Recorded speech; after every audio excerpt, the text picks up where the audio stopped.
یعقوب کا عام خط، پہلا باب۔ خدا کے اور خداوند یسوع مسیح کے بندہ یعقوب کی طرف سے ان 12 قبیلوں کو جو جا بجا رہتے ہیں سلام پہنچے۔ اے میرے بھائیو، جب تم طرح طرح کی آزمائشوں میں پڑو تو اس کو یہ جان کر کمال خوشی کی بات سمجھنا کہ تمہارے ایمان کی آزمائش صبر پیدا کرتی ہے، اور صبر کو اپنا پورا کام کرنے دو تاکہ تم پورے اور کامل ہو جاؤ اور تم میں کسی بات کی کمی نہ رہے۔ لیکن اگر تم میں سے کسی میں حکمت کی کمی ہو تو خدا سے مانگے، جو بغیر ملامت کیے سب کو فیاضی کے ساتھ دیتا ہے، اس کو دی جائے گی، مگر ایمان سے مانگے اور کچھ شک نہ کرے، کیونکہ شک کرنے والا سمندر کی لہر کی مانند ہوتا ہے جو ہوا سے بہتی اور اچھلتی ہے۔ ایسا آدمی یہ نہ سمجھے کہ مجھے خداوند سے کچھ ملے گا۔ وہ شخص دو دلا ہے اور اپنی سب باتوں میں بے قیام۔ ادنا بھائی اپنے اعلیٰ مرتبے پر فخر کرے اور دولت مند اپنی ادنا حالت پر، اس لیے کہ گھاس کے پھول کی طرح جاتا رہے گا، کیونکہ سورج نکلتے ہی سخت دھوپ پڑتی اور گھاس کو سکھا دیتی ہے اور اس کا پھول گر جاتا ہے اور اس کی خوبصورتی جاتی رہتی ہے۔ اسی طرح دولت مند بھی اپنی راہ پر چلتے چلتے خاک میں مل جائے گا۔ مبارک وہ شخص ہے جو آزمائش کی برداشت کرتا ہے، کیونکہ جب مقبول ٹھہرا تو زندگی کا وہ تاج حاصل کرے گا جس کا خداوند نے اپنے محبت کرنے والوں سے وعدہ کیا ہے۔ جب کوئی آزمایا جائے تو یہ نہ کہے کہ میری آزمائش خدا کی طرف سے ہوتی ہے، کیونکہ نہ تو خدا بدی سے آزمایا جا سکتا ہے اور نہ وہ کسی کو آزماتا ہے۔ ہاں، ہر شخص اپنی ہی خواہشوں میں کھنچ کر اور پھنس کر آزمایا جاتا ہے، پھر خواہش حاملہ ہو کر گناہ کو جنتی ہے، اور گناہ جب بڑھ چکا تو موت پیدا کرتا ہے۔ اے میرے پیارے بھائیو، فریب نہ کھانا۔ ہر اچھی بخشش اور ہر کامل انعام اوپر سے ہے اور نوروں کے باپ کی طرف سے ملتا ہے، جس میں نہ کوئی تبدیلی ہو سکتی ہے اور نہ گردش کے سبب سے اس پر سایہ پڑتا ہے۔ اس نے اپنی مرضی سے ہمیں کلام حق کے وسیلے سے پیدا کیا تاکہ اس کی مخلوقات میں سے ہم ایک طرح کے پہلے پھل ہوں۔ اے میرے پیارے بھائیو، یہ بات تم جانتے ہو، بس ہر آدمی سننے میں تیز اور بولنے میں دھیرا اور قہر میں دھیما ہو، کیونکہ انسان کا قہر خدا کی راست بازی کا کام نہیں کرتا۔ اس لیے ساری نجاست اور بدی کے فضلہ کو دور کر کے اس کلام کو حلیمی سے قبول کر لو جو دل میں بویا گیا اور تمہاری روحوں کو نجات دے سکتا ہے۔ لیکن کلام پر عمل کرنے والے بنو، نہ محض سننے والے جو اپنے آپ کو دھوکا دیتے ہیں، کیونکہ جو کوئی کلام کا سننے والا ہو اور اس پر عمل کرنے والا نہ ہو، وہ اس شخص کی مانند ہے جو اپنی قدرتی صورت آئینے میں دیکھتا ہے، اس لیے کہ وہ اپنے آپ کو دیکھ کر چلا جاتا اور فوراً بھول جاتا ہے کہ میں کیسا تھا۔ لیکن جو شخص آزادی کی کامل شریعت پر غور سے نظر کرتا رہتا ہے، وہ اپنے کام میں اس لیے برکت پائے گا کہ سن کر بھولتا نہیں بلکہ عمل کرتا ہے۔ اگر کوئی اپنے آپ کو دیندار سمجھے اور اپنی زبان کو لگام نہ دے بلکہ اپنے دل کو دھوکا دے تو اس کی دینداری باطل ہے۔ ہمارے خدا اور باپ کے نزدیک خالص اور بے عیب دینداری یہ ہے کہ یتیموں اور بیواؤں کی مصیبت کے وقت ان کی خبر لیں اور اپنے آپ کو دنیا سے بے داغ رکھیں۔ دوسرا باب۔ آئے میرے بھائیو، ہمارے خداوند ذوالجلال یسوع مسیح کا ایمان تم میں طرفداری کے ساتھ نہ ہو، کیونکہ اگر ایک شخص تو سونے کی انگوٹھی اور عمدہ پوشاک پہنے ہوئے تمہاری جماعت میں آئے اور ایک غریب آدمی میلے کچیلے کپڑے پہنے ہوئے آئے اور تم اس عمدہ پوشاک والے کا لحاظ کر کے کہو کہ تو یہاں اچھی جگہ بیٹھ، اور اس غریب شخص سے کہو کہ تو وہاں کھڑا رہے یا میرے پاؤں کی چوکی کے پاس بیٹھ، تو کیا تم نے آپس میں طرفداری نہ کی اور بدنیت منصف نہ بنے؟ اے میرے پیارے بھائیو سنو، کیا خدا نے اس جہان کے غریبوں کو ایمان میں دولت مند اور اس بادشاہی کے وارث ہونے کے لیے برگزیدہ نہیں کیا جس کا اس نے اپنے محبت کرنے والوں سے وعدہ کیا ہے؟ لیکن تم نے غریب آدمی کی بے عزتی کی۔ کیا دولت مند تم پر ظلم نہیں کرتے اور وہی تمہیں عدالتوں میں گھسیٹ کر نہیں لے جاتے؟ کیا وہ اس بزرگ نام پر کفر نہیں بکتے جس سے تم نامزد ہو؟ تو بھی اگر تم اس نوشتے کے مطابق کہ اپنے پڑوسی سے اپنی مانند محبت رکھ اس بادشاہی شریعت کو پورا کرتے ہو تو اچھا کرتے ہو، لیکن اگر تم طرفداری کرتے ہو تو گناہ کرتے ہو اور شریعت تم کو قصوروار ٹھہراتی ہے، کیونکہ جس نے ساری شریعت پر عمل کیا اور ایک ہی بات میں خطا کی وہ سب باتوں میں قصوروار ٹھہرا، اس لیے کہ جس نے یہ فرمایا کہ زنا نہ کر اسی نے یہ بھی فرمایا کہ خون نہ کر۔ پس اگر تو نے زنا تو نہ کیا مگر خون کیا تو بھی تو شریعت کا عدول کرنے والا ٹھہرا۔ تم ان لوگوں کی طرح کلام بھی کرو اور کام بھی کرو جن کا آزادی کی شریعت کے موافق انصاف ہوگا، کیونکہ جس نے رحم نہیں کیا اس کا انصاف بغیر رحم کے ہوگا، رحم انصاف پر غالب آتا ہے۔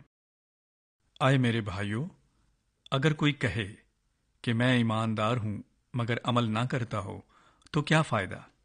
کیا ایسا ایمان اسے نجات دے سکتا ہے؟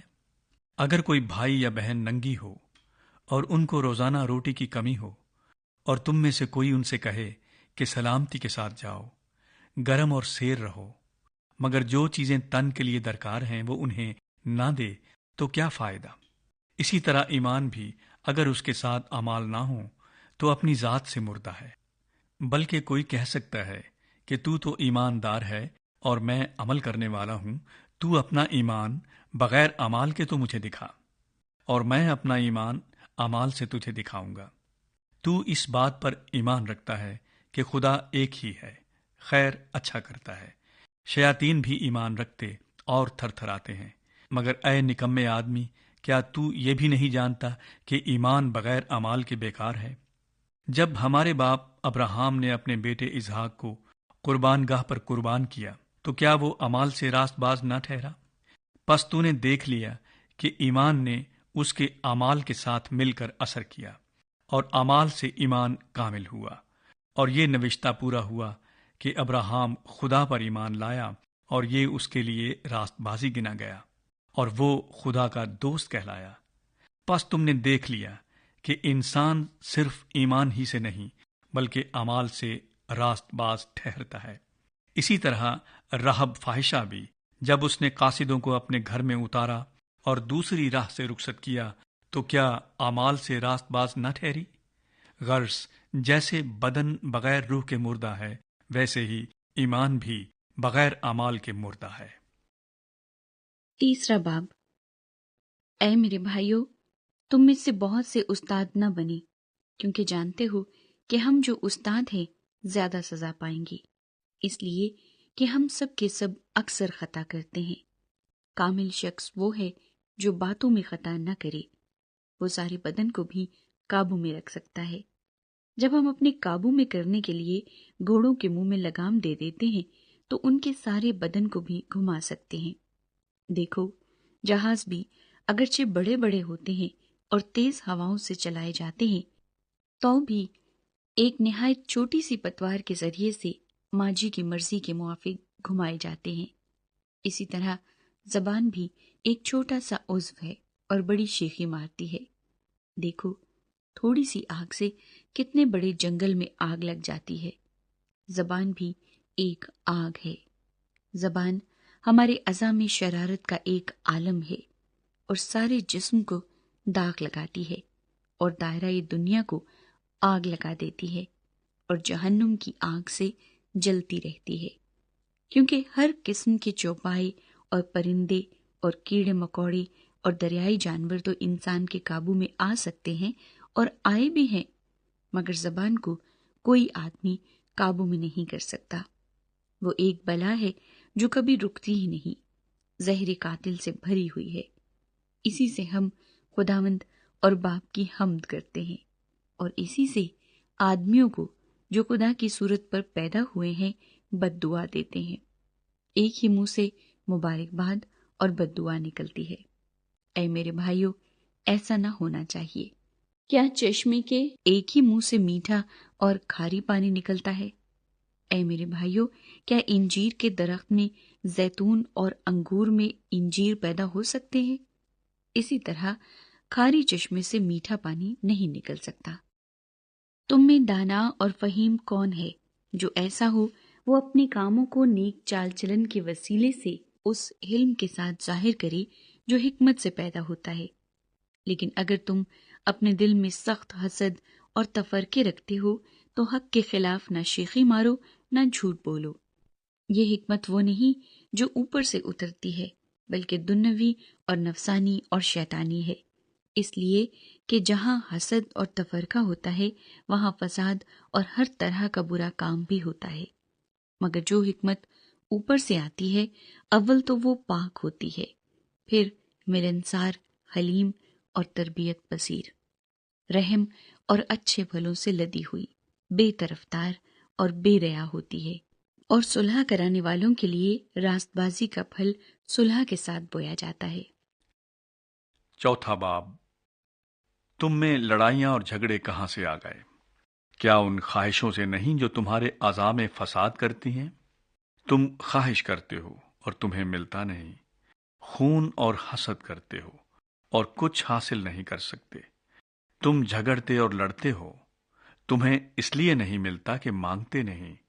تم مانگتے ہو اور پاتے نہیں اس لیے کہ بری نیت سے مانگتے ہو تاکہ اپنی عیش و عشرت میں خرچ کرو۔ اے زنا کرنے والیو، کیا تمہیں نہیں معلوم کہ دنیا سے دوستی رکھنا خدا سے دشمنی کرنا ہے؟ پس جو کوئی دنیا کا دوست بننا چاہتا ہے وہ اپنے آپ کو خدا کا دشمن بناتا ہے۔ کیا تم یہ سمجھتے ہو کہ کتاب مقدس بے فائدہ کہتی ہے؟ جس روح کو اس نے ہمارے اندر بسایا ہے، کیا وہ ایسی آرزو کرتی ہے جس کا انجام حسد ہو؟ وہ تو زیادہ توفیق بخشتا ہے۔ اسی لیے یہ آیا ہے کہ خدا مغروروں کا مقابلہ کرتا ہے مگر فروتنوں کو توفیق بخشتا ہے۔ پس خدا کے تابع ہو جاؤ اور ابلیس کا مقابلہ کرو تو وہ تم سے بھاگ جائے گا۔ خدا کے نزدیک جاؤ تو وہ تمہارے نزدیک آئے گا۔ اے گنہگارو، اپنے ہاتھوں کو صاف کرو، اور اے دو دلو، اپنے دلوں کو پاک کرو۔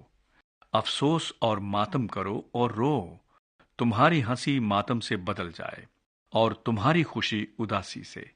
خداوند کے سامنے فروتنی کرو، وہ تمہیں سر بلند کرے گا۔ اے بھائیو، ایک دوسرے کی بدگوئی نہ کرے۔ جو اپنے بھائی کی بدگوئی کرتا یا بھائی پر الزام لگاتا ہے وہ شریعت کی بدگوئی کرتا اور شریعت پر الزام لگاتا ہے۔ اور اگر تو شریعت پر الزام لگاتا ہے تو شریعت پر عمل کرنے والا نہیں بلکہ اس پر حاکم ٹھہرا۔ شریعت کا دینے والا اور حاکم تو ایک ہی ہے جو بچانے اور ہلاک کرنے پر قادر ہے۔ تو کون ہے جو اپنے پڑوسی پر الزام لگاتا ہے؟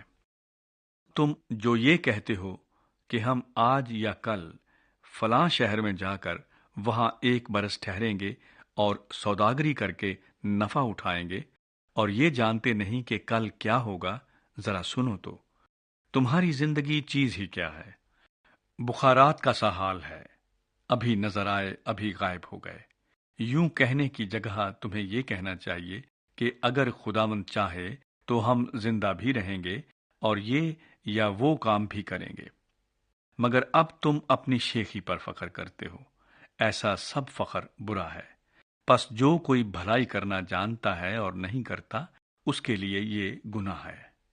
5واں باب، اے دولت مندو ذرا سنو تو، تم اپنی مصیبتوں پر جو آنے والی ہیں رو اور واہ ویلا کرو۔